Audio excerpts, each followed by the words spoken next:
دیکھیے میں اپنے مطالعہ قرآن اور فہم قرآن اور تدبر قرآن اس سب کا خلاصہ آپ کو بتا رہا ہوں۔ اگر دین حق مغلوب ہو اور باطل اور طاغوت غالب ہو، اولین فرض عین اس طاغوت کو ختم کر کے اس کے غلبے کو توڑ کر اللہ کے دین کو غالب کرنے کی جد و جہد کرنا، اصل اور پہلا اور فرض عین۔ نماز سے بھی پہلے یہ فرض ہے۔ نماز کی صداقت اس پر ہوگی، اگر یہ کر رہے ہیں تو نماز صحیح ہے، یہ نہیں کر رہے تو نماز جھوٹی ہے۔ باطل کو آپ نے گوارا کر رکھا ہے، ریکنسائل کر رکھا ہے، نماز پڑھ رہے ہیں ایاک نعبد و ایاک نستعین، جھوٹ بول رہے ہیں آپ۔ ہاں باطل کو آپ نے تسلیم نہیں کیا ہے، باطل کے خلاف آپ کی جد و جہد جاری ہے، تب آپ کہیں ایاک نعبد و ایاک نستعین تو سچ بول رہے ہیں، ورنہ نماز جھوٹ بنتا ہے۔ وَنَخْلَعُ وَنَتْرُكُ مَن يَفْجُرُكَ، ہم چھوڑ دیتے ہیں جو بھی تیرے فاسق و فاجر ہوں، اور ہمارے تو کوئی فرق نہیں پڑتا، وہی دوستیاں، وہی رشتہ داریاں، فساق و فجار، حرام خوروں، ہم سب کے ساتھ جھوٹ بولتے ہیں روزانہ۔ بازی بازی بارش بابا ہم بازی، جھوٹ اوروں سے اللہ کی جناب میں کھڑے ہو کے جھوٹ بولنا۔ تو پہلی بات سمجھ لیجیے، اس صورت میں پہلا فرض یہ ہے جس کے ہونے پر ہر فرض کے صحت کا دار و مدار ہے۔ نماز بھی اس کے لیے استعانت کے لیے ہے، وَاسْتَعِینُوا بِالصَّبْرِ وَالصَّلَاةِ، اس مقصد کے لیے استعانت نماز سے حاصل کرو، مدد حاصل کرو۔ ہاں اس کے برعکس صورت اگر ہو، خلافت راشدہ میں ہم پیدا ہو گئے ہوتے تو نظام قائم ہے، اور اس نظام کی مزید توسیع، اسے پورا یونیورسلائز کرنا، یہ حکومت کی ذمہ داری ہے۔ ہم حکومت کے نظم کے پابند ہیں۔ اس صورت میں یہ فرض کفایہ ہے۔ حکومت کہتی ہے اتنے آدمی والنٹیئرز ہمیں چاہیے، اتنے آدمی نکل آئے، باقی سب آرام سے گھروں میں سوئے، ان کے اوپر کوئی ملامت نہیں ہے، یہ فرض عین نہیں ہے۔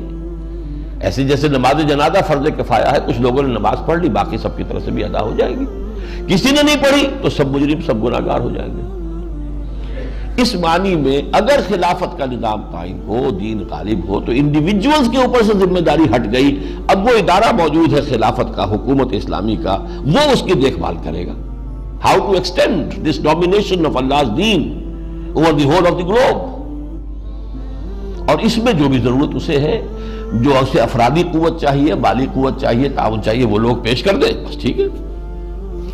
لیکن جب صورت یہ نہیں ہے، باطل کے غلبے میں آپ رہ رہے ہیں، تو اقامت دین کی جد و جہد اولین فرض عین ہے۔ یعنی نمبر ایک، اضافی نیکی نہ سمجھیے اس کو، فرض عین، اور فرض کفایہ نہ سمجھیے اس کو، فرض عین۔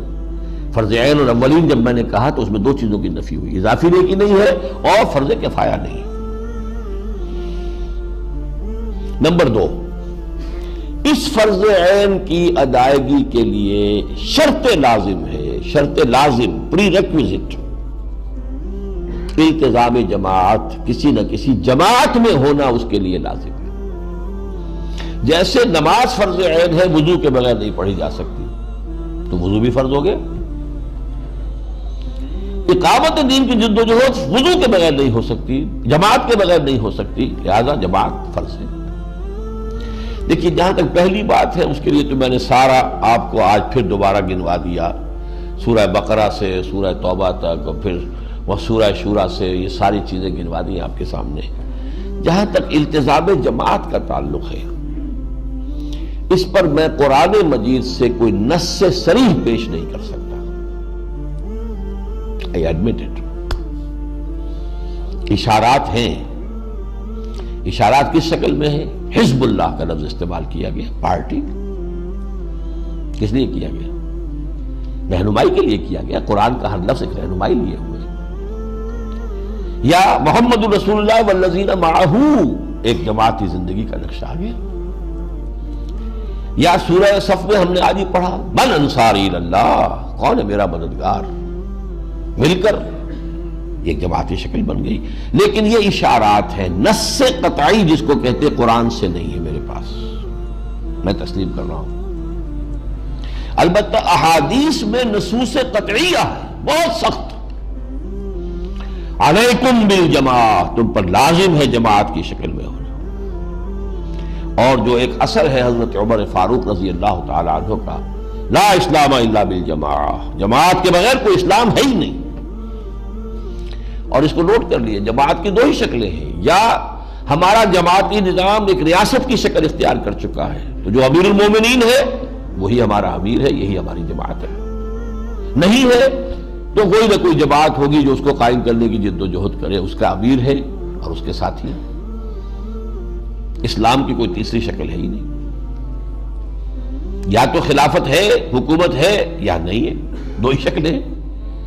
اگر ہے تو وہ جماعت ہے، حکومتی ریاستی ڈھانچہ جو ہے وہ جماعت بن گیا اب، اور اگر وہ نہیں ہے تو اس کو قائم کرنے کی جد و جہد کے لیے جماعت، اس کا نظام ہو جائے گا۔